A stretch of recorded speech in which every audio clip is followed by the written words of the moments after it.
figure it out a different way? Allie, how did you figure it out? By looking. Just by looking? What do you mean? I knew there was 10, and then I saw one missing one, and that was 9. Oh, so if there's supposed to be 10, because there's 10 boxes and one's missing, it has to be one missing, so there has to be how many? 9. 1 less than 10 is good thinking. Did anyone do it a different way? Wow, that's 2 different ways. Jackson counted them. Allie saw there was 1 missing, so it must be 9. Lexi, how did you do it? The Common Core has really helped me stretch my teaching. In the past, when I would have a 10 frame with 9 counters on it, I would ask them how many, they would tell me 9, and that would be about the extent of it and counting them. Now, with the students sharing their thinking, sharing different strategies, listening to each other, the thinking that they're doing is really higher order thinking.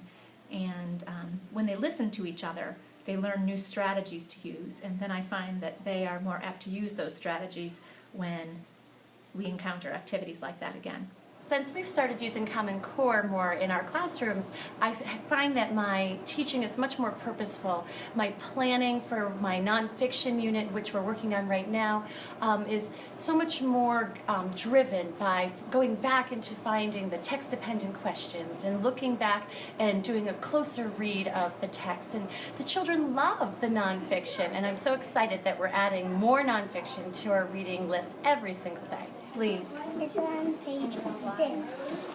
What page did you find that on, Chair? 6. On page 6. It's Where? crocodiles live in a water hole. It does. I see that on page 6. You found the answer right there on the page.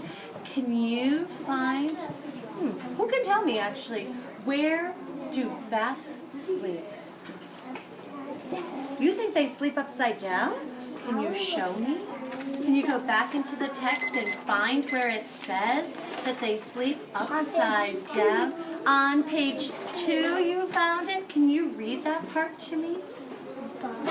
Bats sleep upside down. Excellent job.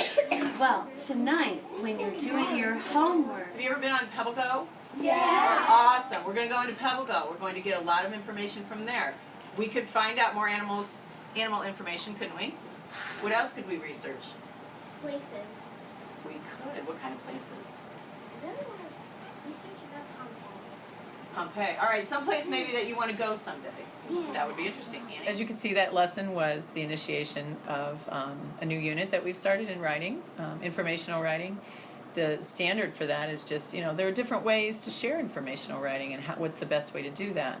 The students are so excited to get started on this, and they are used to writing many different ways, many different pieces, poetry, oh my gosh, you name it. They love writing little books, all kinds of things. So by creating this brochure, they're going to find another way to share informational writing.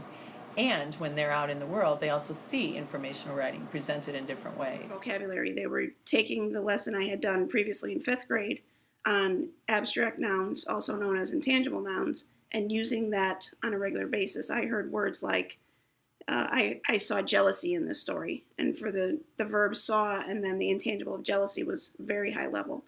And one of the students used the word remembrance. And that is a different version of the word remember that I did not know that this student knew. As the next step as a teacher, I would further encourage them to take these words and use them on a regular basis.